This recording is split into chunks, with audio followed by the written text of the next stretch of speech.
Hello everyone. In the previous lectures, we talked about the contributions of Jyotirao Phule, Savitribai Phule and Dr. B.R. Ambedkar to the anti-caste movement. The lecture explored the development of anti-caste thought from Phule's to Ambedkar to highlight how both saw caste not just as a birth-based system but as a social, economic and cultural oppression. As we said earlier, Phule linked caste oppression to the Aryan invasion theory, while Ambedkar focused on its deep-rooted ideological, religious and structural foundations. Ambedkar played a key role in anti-caste movement by leading mass protests like the Mahar Satyagraha and drafting the Indian Constitution to speak of equality. In today's lecture, we will learn about the contributions of E.V. Ramaswamy Periyar and the growth of Dalit movement in South India. E.V. Ramaswamy, also known widely as Periyar, was a radical social reformer, thinker and political leader from Tamil Nadu who played a crucial role in the anti-caste and self-respect movement in India. He dedicated his life to fight caste-based discrimination, advocating for rationalism, gender equality, self-respect and Dravidian identity. His contributions transformed Tamil Nadu into one of the most progressive states in terms of social justice policies. In 1919, he joined the Indian National Congress, believing that it would help bring equality. His hopes, however, were soon thwarted. He became disillusioned by the dominance of Brahmins in leadership positions and the neglect of non-Brahmin and lower caste issues. His experiences in Congress, especially during his time as the head of the Madras Presidency Congress, led him to believe that mere political freedom was not enough. Social equality was more important. In 1925, he left Congress and started the self-respect movement, marking the beginning of his lifelong struggle against caste-based oppression. The self-respect movement was Periyar's most significant contribution to the anti-caste struggle. It aimed to instill dignity and self-respect among the lower castes, abolish Brahmin dominance in politics, education and religion, promote intercaste marriage, oppose religious and superstitious rituals that justified caste discrimination, and advocate for women's rights, education and gender equality.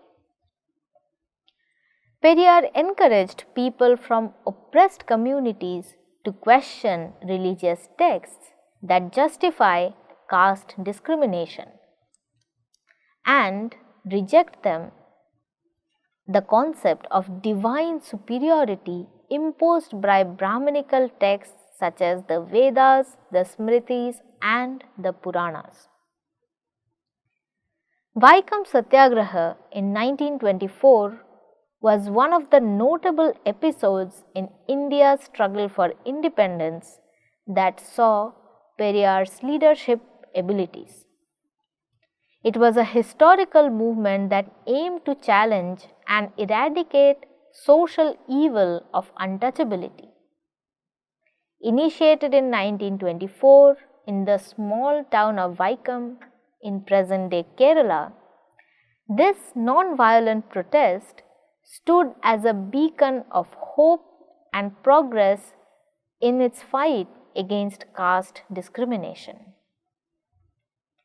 Vaikam Satyagraha served as a powerful symbol of unity and resilience, showcasing the determination of individuals to overcome the oppressive shackles of a deeply entrenched social hierarchy.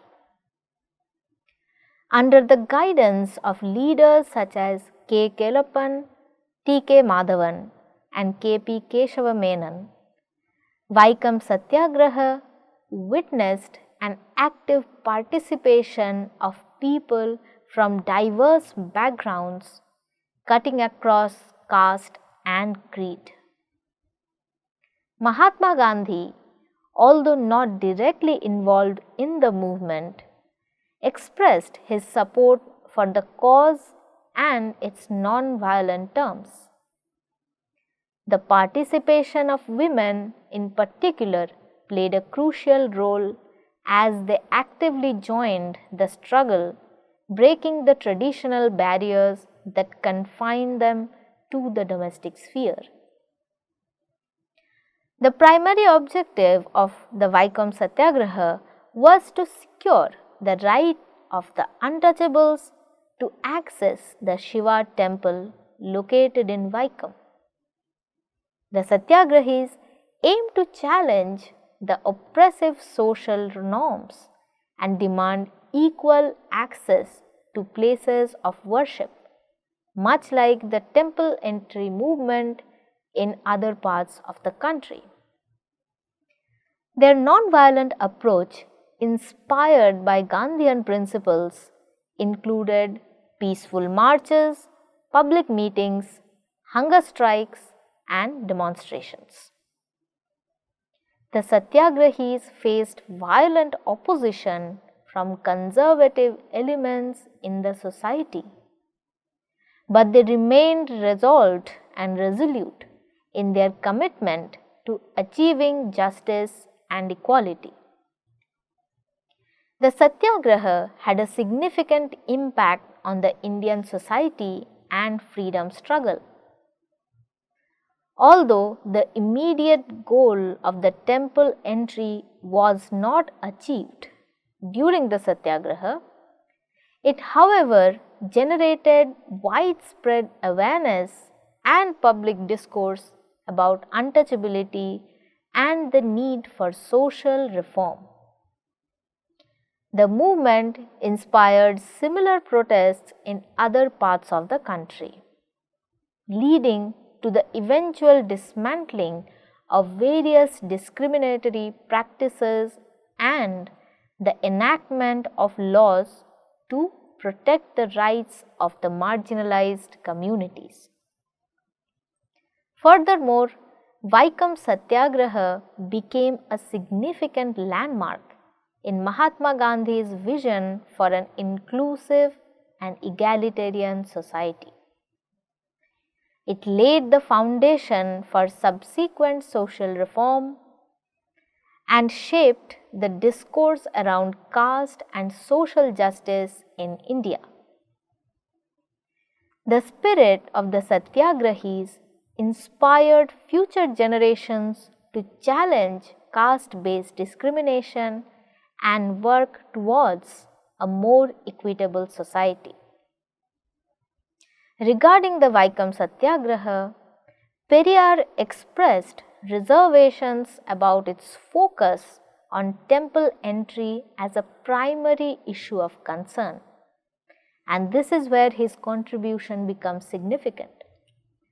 He believed that the movement's emphasis on entering temples was a distraction from the larger goal of dismantling caste itself.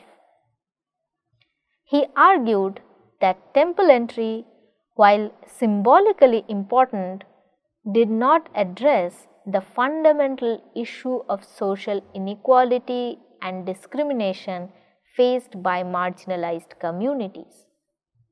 In other words, the very practice of worshipping a Hindu god itself was criticized by him, and he argued that the idea of annihilation of caste should base itself on thoroughly dismantling such ritual practices. He argued that the demand to enter a temple once again makes the lower castes almost complicit to the Hindu religious practices. It does not eradicate the caste system. He believed that such methods were insufficient to challenge the deeply entrenched caste hierarchy and advocated a more assertive and confrontational strategy. He called for a comprehensive social revolution and encouraged marginalized communities to assert their rights and demand equality through more radical means. He later took over the Justice Party, which was a non-Brahminical political organization, and transformed it into a powerful vehicle of social change.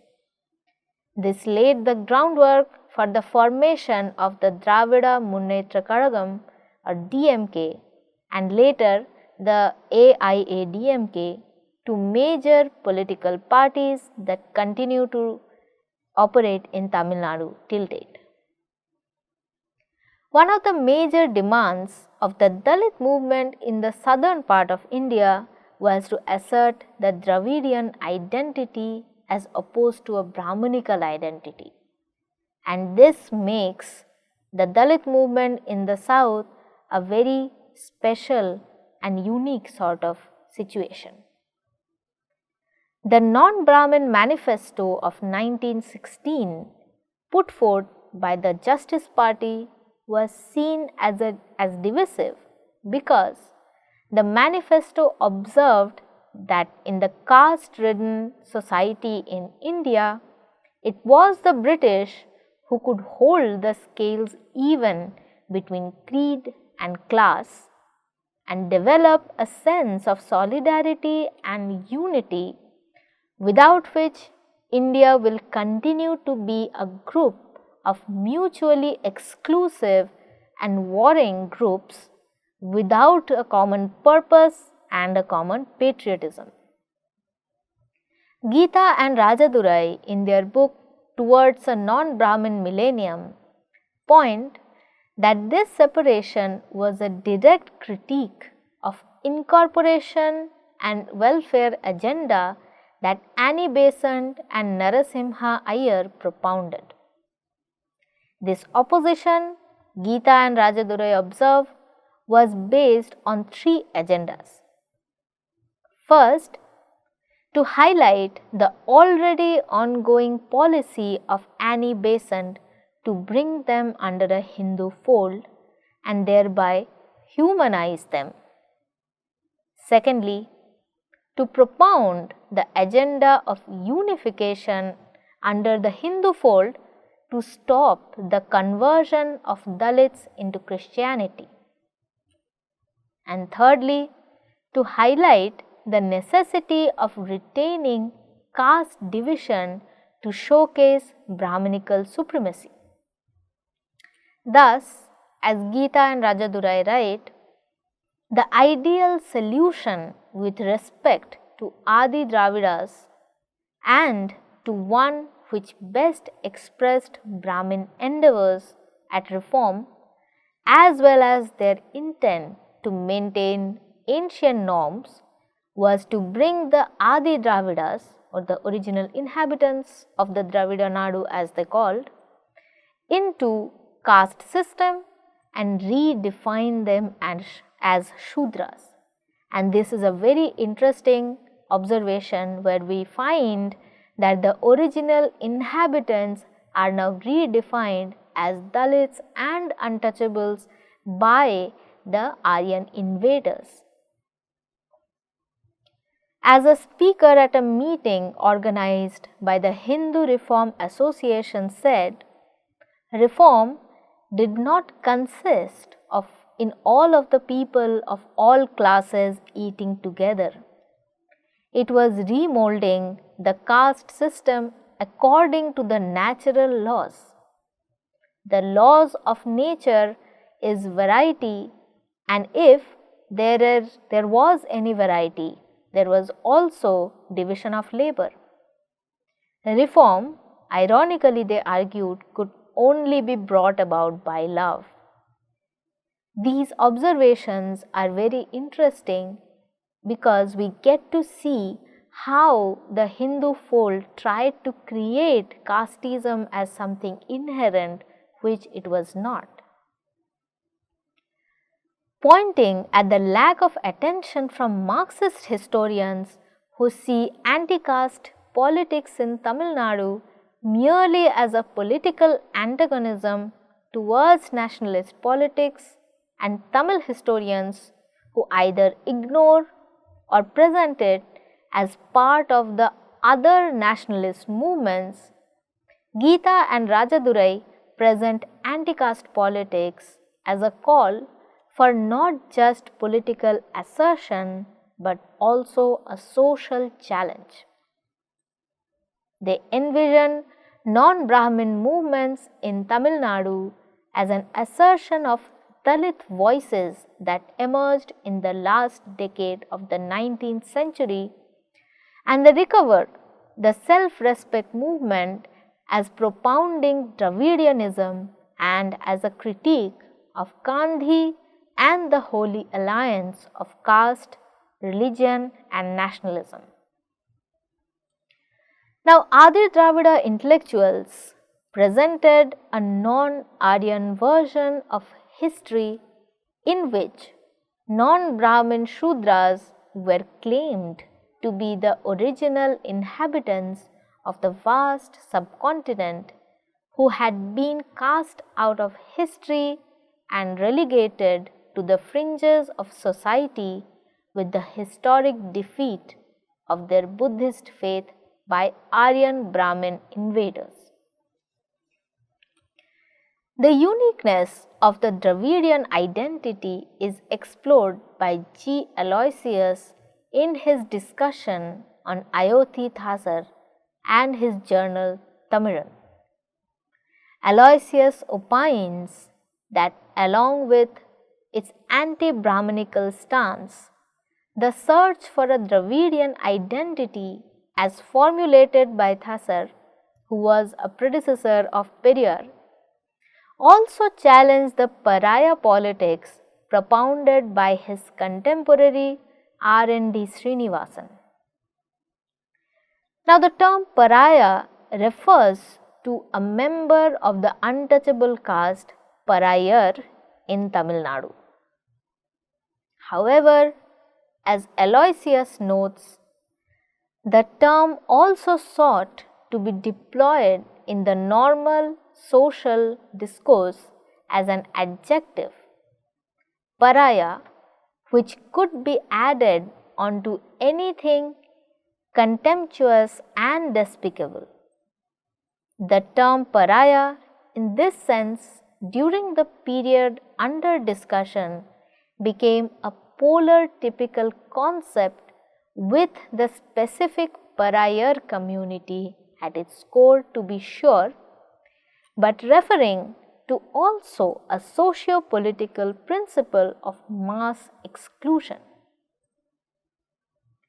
And it is in this context that Srinivasan viewed the term or the use of the term pariah by the pariahs as a step towards positive assertion. And herein we encounter the idea of identity politics, where a group facing oppression starts speaking about their own oppression.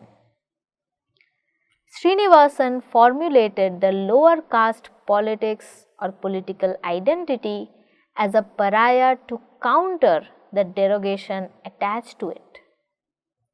He was of the view that emancipation from the stigmatized identity is possible for the lower castes only by reclaiming the pariah in a positive connotation and remove it from its stigmatized perception.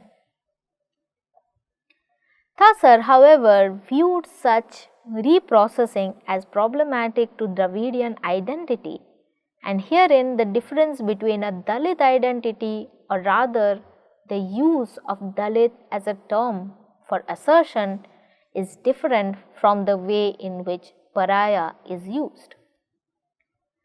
Thasar viewed that while the term pariah gave the lower caste people a sense of positive assertion and unity, it nevertheless remained bound within indispensable terminology provided by dominant discourse, that is Brahmanism. The term pariah for Thasar was a marker of victimhood and subalternity in which the lower castes were either fixed by Brahmins or which they needed to escape from, as Srinivasan claimed. Thasar's agenda to get out of a pre-given victimization was to transcend the boundaries of linguistic and social subalternity and to opt for a Tamil Dravidian identity. He uses these terms interchangeably. Now, Aloysius points out that his Dravidian identity also retained the uniqueness of being Tamil.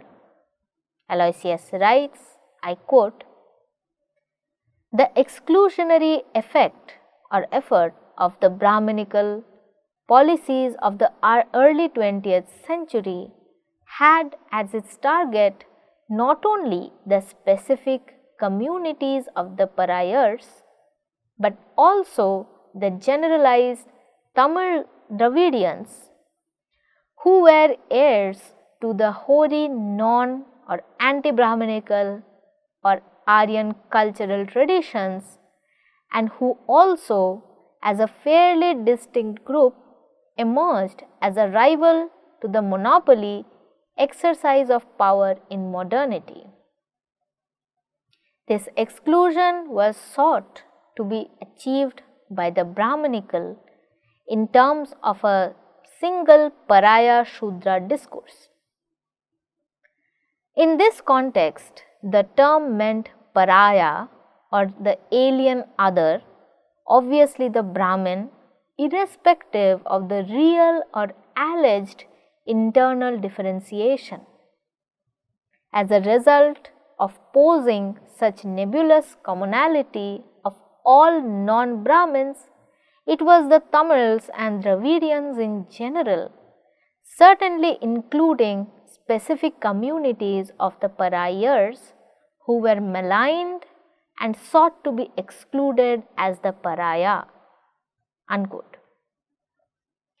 Contextualizing Thasar in such a spectrum, Aloysius therefore writes the Tamil Dalit historiography as a critique of north-based Brahmanism and at the same time deviates from other anti-caste ideologies. With regards to Dalit politics in South India, it is not only Periyar who is recovered. The Telangana People's Movement and the Karamchedu massacre have also come to occupy important roles in shaping Dalit politics. The Telangana People's Movement, which spans across 1946 to 51, also known as the Telangana Bonded Laborer Movement and the Telangana Peasants' Armed Struggle, was primarily a peasant rebellion initially against the landlords and spreading over the entire Telangana region to culminate into a rebellion against the Nizam's rule. In the princely state of Hyderabad, 40% land was owned by the Nizam and the rest was under the government's land revenue system. P. Sundaraya owes it to the economic crisis of 1920 to 22 and 1930 to 33, when, due to bad harvests and unfair prices for crops, peasants were unable to pay taxes and had to give up or sell their lands to feudal landlords. Along with the forced ownership of land, the rebellion also questioned the Vetti system or forced labor, which ruled that one man from each untouchable family would be forced to do household labor for the landlords. The demands were made to put an end to the Vetti system, illegal exactions, and compulsory grain levies, and to reoccupy the lands seized earlier by the landlords and the Deshmukhs. The movement became one for abolishing feudal landlordism and even the Nizam rule. The Communist Party's contribution was seen as crucial in setting the rebellion in motion, as a result of which they won the 1952 election in Andhra Pradesh. The Telangana people's struggle gained enormous interest in Dalit politics as a critique of Marxism. In Kulam Vargam, translated as caste and class, Bojja Tarakam writes that even though the Telangana peasants' movement mentioned in the Vetti system, untouchability did not gain central attention to the communist leaders. He writes, the party ignored issues related to caste altogether, saying that they would be dealt with after classlessness has been achieved. Its trusting and credulous supporters, that is the lower castes, went along with the party, convinced that the untouchability and caste itself would vanish once the land problem was resolved. They came to believe that it was all right to live without dignity and live in the hope that some land would come their way as the struggle intensified. Commenting on the need to address caste and class simultaneously, Tarakam further adds, the abolition of caste is not about ideology alone, but also about material transformation. Caste struggle is a mental material revolution, while the focus of a class struggle tends to be limited to materialistic considerations. Dalit politics therefore points at the significant fissure in communist politics in their exclusivity of class. And herein you have to remember that while class is vertical, as in with earning more money and upward class mobility is possible, caste is always horizontal, meaning that we can never go up in caste irrespective of our class status. Thus, although they talked about giving back land to the tillers, communist leaders failed to address the issue of dominance itself. Now, along with the Telangana movement, the Karamchedu massacre of 1985 has also been seen as laying foundation for the rise of Dalits in political, social and intellectual domains. The massacre was a result of an incident that occurred on 16 July 1985 in Karamchedu in Andhra Pradesh, when a disabled Dalit boy objected to two men from the Kamma caste, that is an upper caste landlord caste, cleaning their cattle feeding vessels into the drinking water tank of the Madigas, a lower caste group. Just when they were about to beat up the boy, a Dalit woman came and tried to protect the boy. In retaliation, the men tried to attack her with a hunting knife, and the Dalit woman raised her vessel to ward off the weapon. This act of self-protection by the Dalit woman was seen by the Kammas as a challenge to their power and supremacy. The next day, they attacked the Madiga village, raped Dalit women, and injured numerous Dalit people.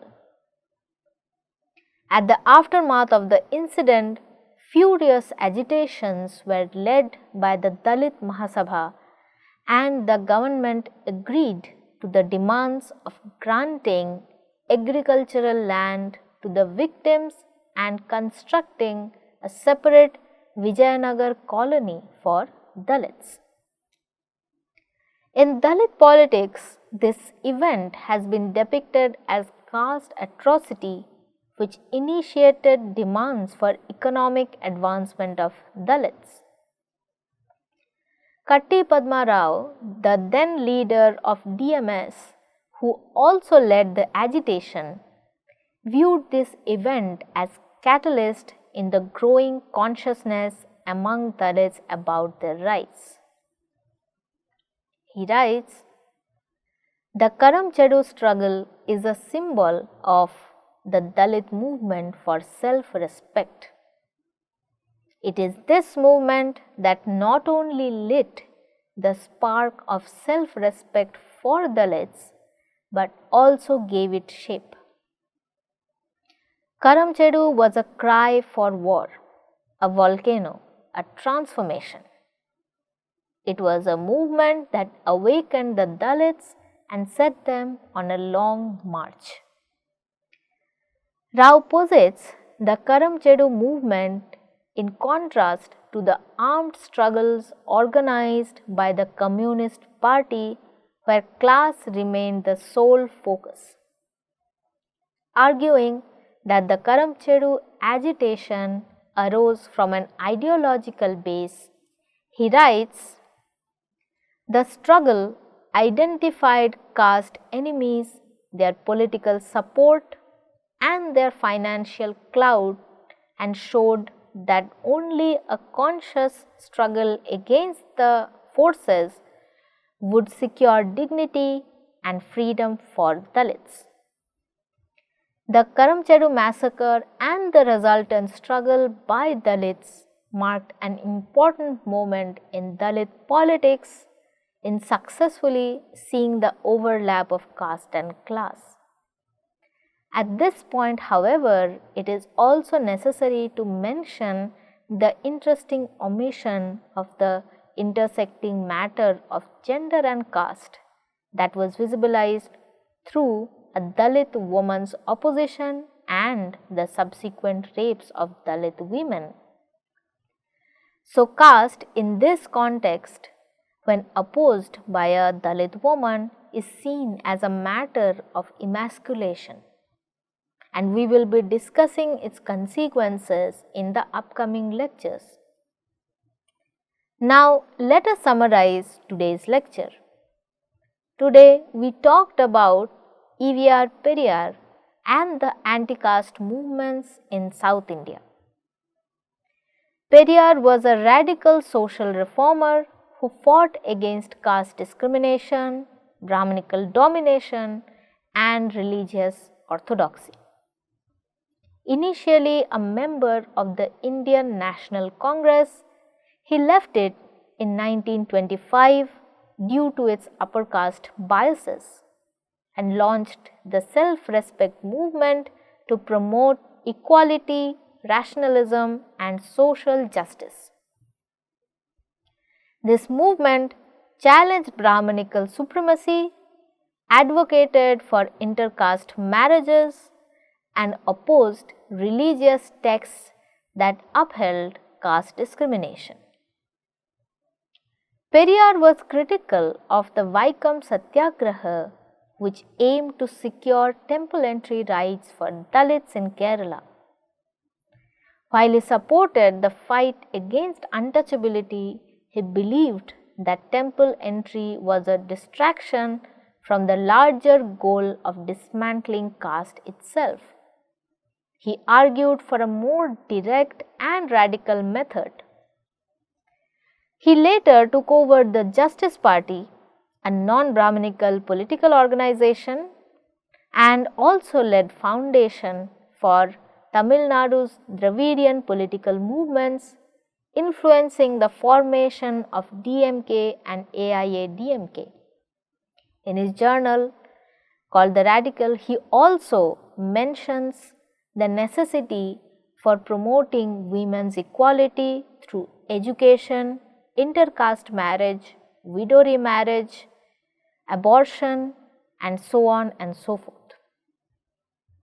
The Dravidian movement positioned itself as an alternative to Brahminical Hindu nationalism, asserting a distinct non-Aryan identity for the Tamil people.